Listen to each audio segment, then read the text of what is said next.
প্রিয় শিক্ষার্থীরা, sunshine online স্কুলে তোমাদের স্বাগতম। আজকে আমরা নবম এবং দশম শ্রেণীর পদার্থবিজ্ঞানের বস্তুর উপর তাপের প্রভাব এই অধ্যায়ের একটি সৃজনশীল নিয়ে আলোচনা করব। এই সৃজনশীলের শুধু দুইটি প্রশ্ন নিয়ে আমরা আলোচনা করব, গ এবং ঘ, অর্থাৎ গাণিতিক সমস্যাগুলো নিয়ে। তাহলে দেখা যাক আজকের সৃজনশীলটি কোন বিষয়ের উপর। উদ্দীপকে দেওয়া আছে 0 ডিগ্রি সেলসিয়াস তাপমাত্রার একটি ইস্পাতের খণ্ডের ক্ষেত্রফল 100 সেন্টিমিটার স্কয়ার। একে 100 ডিগ্রি সেলসিয়াস তাপমাত্রা পর্যন্ত উত্তপ্ত করার ফলে এর ক্ষেত্রফল বৃদ্ধি পেয়ে 100.22 সেন্টিমিটার স্কয়ার হয়। তাহলে বুঝতে পারছো যে তাপমাত্রা বৃদ্ধির ফলে তার ক্ষেত্রফল 100 থেকে বৃদ্ধি পেয়ে 100.22 সেন্টিমিটার স্কয়ারে উন্নীত হয়েছে। তো আমাদের গ নং প্রশ্ন অর্থাৎ 1 নম্বর প্রশ্নে ইস্পাতের পাতটির দৈর্ঘ্য প্রসারণ সহগ নির্ণয় করতে হবে। দৈর্ঘ্য প্রসারণ সহগ মানে আলফা নির্ণয় করতে হবে। তাহলে আমরা লিখে নেই কি কি দেওয়া আছে।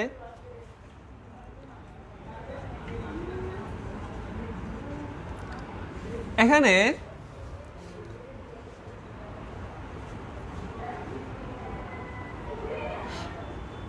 ইস্পাত খণ্ডের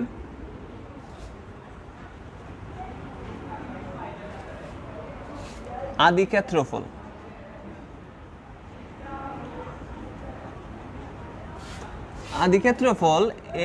দেওয়া আছে 100 সেন্টিমিটার স্কয়ার। আমরা যদি একে মিটার স্কয়ারে নেই তাহলে কি হবে? 100 ইন্টু 10⁻⁴ মিটার স্কয়ার। লক্ষ্য করো এটা কিভাবে হলো। যদি আমি 100 সেন্টিমিটারকে মিটারে নেই তাহলে আমার হবে 1 মিটার। যখন আমি একে 100 সেন্টিমিটার স্কয়ারকে নেই মিটার স্কয়ারে নিব, তখন আমরা তো এই 100 সেন্টিমিটারকে 1 মিটারে নিতে হলে আমাদের কি করতে হয়েছে? 100 দিয়ে ভাগ করতে হয়েছে, যেহেতু 1 মিটার সমান হচ্ছে আমার 100 সেন্টিমিটার। ঠিক সেইভাবে আমরা যখন এই এটার ক্ষেত্রফল যদি আমার 100 সেন্টিমিটার হয় তাহলে আমি এই বর্গক্ষেত্রটি লিখতে পারি এইরকম, যে এইদিকে 10 সেন্টিমিটার, এইদিকে 10 সেন্টিমিটার। তাই হচ্ছে এর ক্ষেত্রফল হবে 100 সেন্টিমিটার স্কয়ার। এখন আমি এই 10 সেন্টিমিটারকে যদি মিটারে লিখতে চাই তাহলে আমি এই 10 সেন্টিমিটারকে লিখতে পারবো যে 0.1 মিটার, 0.1 মিটার। এইদিকেও লিখবো কি 0.1 মিটার। তো 0.1 মিটার 0.1 মিটার গুণ করলে আমার দাঁড়াবে, আমি যদি এটা বৈজ্ঞানিক পদ্ধতিতে লিখি তাহলে আমি লিখতে পারবো যে 100 ইন্টু 10⁻⁴ মিটার স্কয়ার, যেহেতু আমি ক্ষেত্রফলে নিয়েছি। তাহলে বুঝতেই পারছো যে এটি কিভাবে হলো। এবার আসা যাক চূড়ান্ত ক্ষেত্রফল কত। ইস্পাত খণ্ডের চূড়ান্ত ক্ষেত্রফল A2 = 100.22 সেন্টিমিটার স্কয়ার। একে মিটারে নিলে সেই আগের মতোই হবে যে 100.22 ইন্টু 10⁻⁴ মিটার স্কয়ার। এখন এই দুটির পার্থক্য কত আমাদের তা নির্ণয় করতে হবে। তাহলে আমরা লিখতে পারি যে অতএব ক্ষেত্রফলের পার্থক্য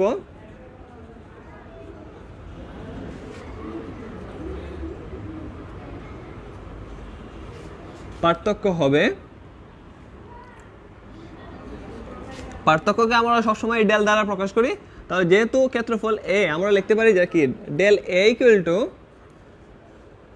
100.22 into 10⁻⁴ minus 100 into 10⁻⁴ metre square. তো আমাদের হচ্ছে কি 0.22 ইন্টু 10⁻⁴ মিটার স্কয়ার। তো এখন আমাদের কি নির্ণয় করতে হবে? তাপমাত্রা দেওয়া ছিল 0 ডিগ্রি, তাপ বৃদ্ধি পেয়ে কত হয়েছে? 100 ডিগ্রি বৃদ্ধি পেয়েছে। তাহলে তাপমাত্রার পরিবর্তন হবে কতটুকু? তো তাপমাত্রার পরিবর্তন হবে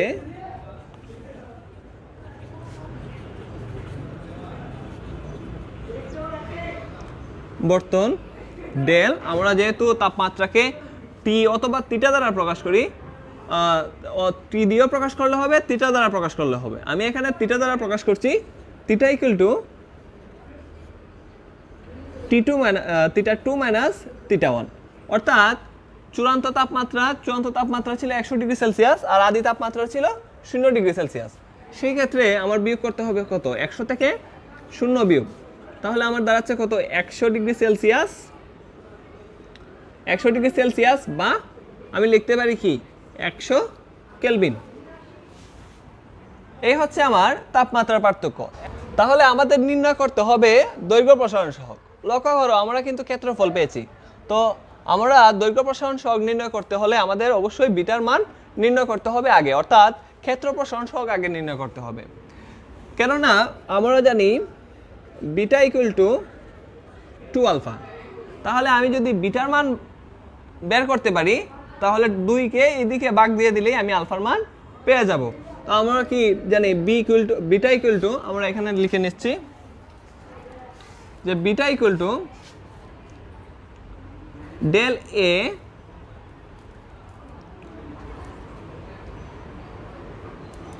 a1 ইন্টু ডেল থিটা। তো আমরা মানটি এখানে বসিয়ে নিলে কি দাঁড়াচ্ছে দেখো, যে আমার ডেল এর মান আমরা পেয়েছি কত, 0.22 ইন্টু 10 ইনভার্স 4 মিটার স্কোয়ার। তো 0.22 into 10 inverse 4 metre square. a1 ছিল আমার কত, 100 ইন্টু 10 ইনভার্স 4 মিটার স্কোয়ার।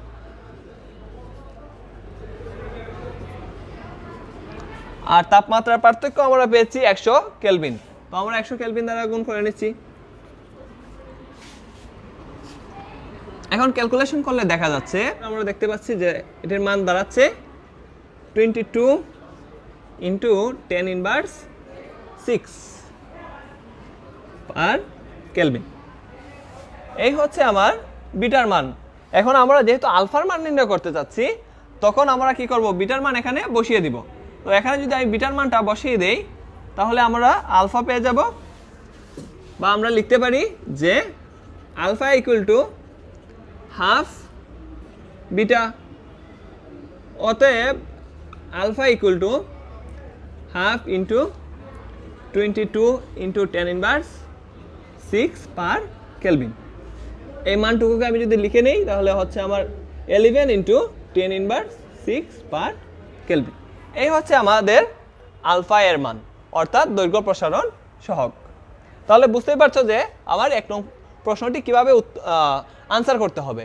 যেহেতু ক্ষেত্রফলের মান দেওয়া আছে, তাহলে আমার ক্ষেত্র প্রসারণ সহগ আগে নির্ণয় করতে হবে, তারপর এই সূত্র ব্যবহার করে আলফা এর মান নির্ণয় করতে হবে। এরপরে আসি পরের প্রশ্নে।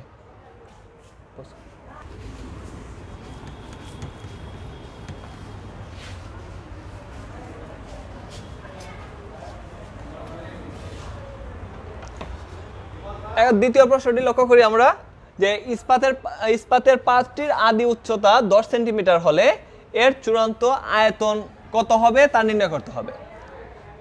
আদি উচ্চতা 10 সেন্টিমিটার ছিল, এখন আমার নির্ণয় করতে হবে কি, এর আয়তন, অর্থাৎ বি নির্ণয় করতে হবে। তাহলে বি নির্ণয় করতে হলে আমাদের চলে আসছে কার কথা, যে আয়তন প্রসারণ সহগ। প্রথমেই আমাদের লিখতে হবে, তাহলে আমরা উদ্দীপক অনুযায়ী আমরা কি লিখবো, যে তার ইস্পাতের উচ্চতা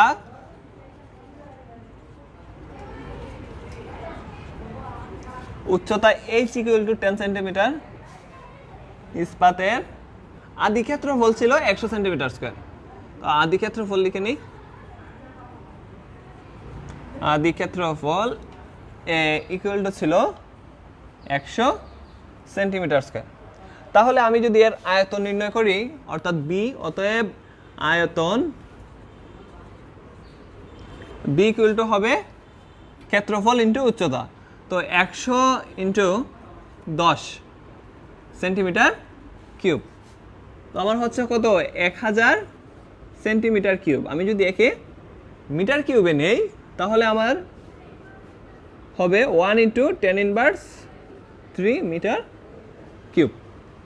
এই হচ্ছে আমার ইস্পাতের আয়তন। এখন যদি 100 ডিগ্রি সেলসিয়াস তাপমাত্রায় বৃদ্ধি করি তাহলে এর আয়তন কতটুকু বৃদ্ধি পাবে তা আমার নির্ণয় করতে হবে। অর্থাৎ কতটুকু বৃদ্ধি পাবে সেই মানটা আমার আদি আয়তনের সাথে যোগ করে দিলে আমার অঙ্ক শেষ। তাহলে আমরা সামনে অগ্রসর হই। গ হতে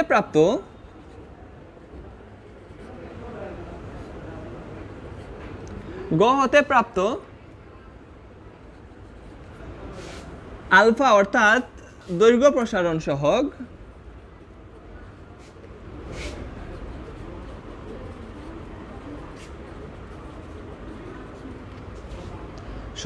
আলফা এর মান হচ্ছে আমরা বের করেছিলাম যে 11 ইন্টু 10⁻⁶ পার কেলভিন। তাহলে আমরা আরেকটি সূত্র জানি যে 3 আলফা ইকুয়াল টু 1 গামা, মানে 3টি আলফার সমান হচ্ছে একটি আয়তন প্রসারণ সহগ। আমরা 3 আলফা ইকুয়াল টু 1 গামা লিখতে পারি। তাহলে আমি যদি এখানে মানটি বসিয়ে দিই, অতএব লিখতে পারি gamma equal to 3 into 11 into 10⁻⁶ per kelvin. অতএব গামা ইকুয়াল টু হবে আমার 33 ইন্টু 10⁻⁶ পার কেলভিন। এই হচ্ছে আমার গামার মান।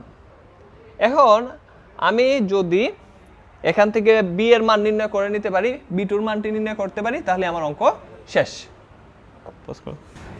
তাহলে লক্ষ্য করো, আমরা এখন গামা ইকুয়াল টু লিখবো। আমরা গামার সূত্র জানি। গামা ইকুয়াল টু কি? গামা ইকুয়াল টু হচ্ছে ডেল বি বাই বি1 ইন্টু ডেল থিটা। আমরা গতে দেখেছি যে ডেল থিটার পার্থক্য ছিল 100 কেলভিন। এখানে যেহেতু আমরা 1 নং প্রশ্ন লিখেছি, তাই আমরা এখানে গ হতে প্রাপ্ত না লিখে আমরা লিখতে পারি 1 নং হতে প্রাপ্ত। তো আমরা এখানে মানটুকু বসিয়ে দেই। ডেল বি সমান কি? ডেল বি সমান হচ্ছে বি2 মাইনাস বি1। বি1 তো এখানে আছেই। আর ডেল থিটা সমান মানে কি? মানে θ2 মাইনাস θ1। এখন আমাদেরকে এই মানটুকু বসাতে হবে। দেখো, আমরা গামার মান পেয়ে গেছি, বি1 এর মানও পেয়ে গেছি, ডেল θ2 মাইনাস θ1 এর মানও পেয়ে গেছি। তো আমার শুধু মান বার করতে হবে কার? যে আমার বি2 এর মানটি নির্ণয় করতে হবে। তাই সবগুলোর মান বসিয়ে দিব। আমি বি2টা নিয়ে আসবো কি বাম দিকে, আর সবগুলো দিয়ে দিব ডান দিকে। তাহলে আমার মান কি দাঁড়ায় দেখা যাক। বি2 মাইনাস বি1 ইকুয়াল টু হচ্ছে গামা ইন্টু বি1 ইন্টু ডেল থিটা, বা বি2 ইকুয়াল টু হচ্ছে, এটা যেহেতু মাইনাস আছে এইদিকে যে প্লাস হয়ে যাবে,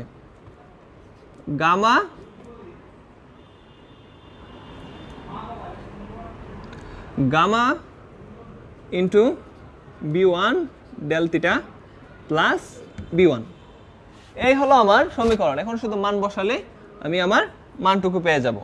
তো গামার মান ছিল 33 ইন্টু 10⁻⁶ পার কেলভিন ইন্টু বি1 এর মান ছিল 1 ইন্টু 10⁻3। ডেল থিটার মান ছিল 100, তার সাথে যোগ হচ্ছে বি1 ছিল আমার 1 ইন্টু 10⁻3। এই হচ্ছে আমার মানগুলো। এখন আমরা ক্যালকুলেশন করলে আমরা সহজে আনসারটি পেয়ে যাব। তো ক্যালকুলেশন করে আমরা পাচ্ছি, তাহলে আমার মান দাঁড়াচ্ছে ইন্টু 10⁻⁶ মিটার কিউব। এখন যেহেতু আমাদের প্রশ্নের মধ্যে সেন্টিমিটার স্কোয়ারে আছে মান, বা সেন্টিমিটারে আছে, তাই আমাদের সেন্টিমিটারে নিতে হবে। সেন্টিমিটারে নিলে এর মান দাঁড়াচ্ছে, তো আয়তন দাঁড়াচ্ছে আমার কত? 1003.3 সেন্টিমিটার কিউব। এই হচ্ছে আমাদের 2 নং সমস্যার সমাধান। আশা করি আজকের ক্লাসে তোমরা এই রকম অঙ্কের সমাধানগুলো বুঝতে পেরেছো। আর এই অধ্যায়ের বাকি অঙ্কগুলো যেগুলো আছে, মানে এই একই ক্যাটাগরির, সেই অঙ্কগুলো তোমরা বাসায় প্র্যাকটিস করবে। এবং এটি জেনে রাখো যে এটি কিন্তু আগামী এসএসসি পরীক্ষার জন্য খুবই গুরুত্বপূর্ণ অঙ্ক। যেহেতু গত বছর এই প্রশ্নটি থেকে আনসার হয় নাই বা প্রশ্ন আসে নাই, তো আগামী বছর অবশ্যই এই প্রশ্ন থেকে আসতে পারে বলে আমি মনে করি। ভালো থাকো সবাই, আজকের জন্য এতটুকুই।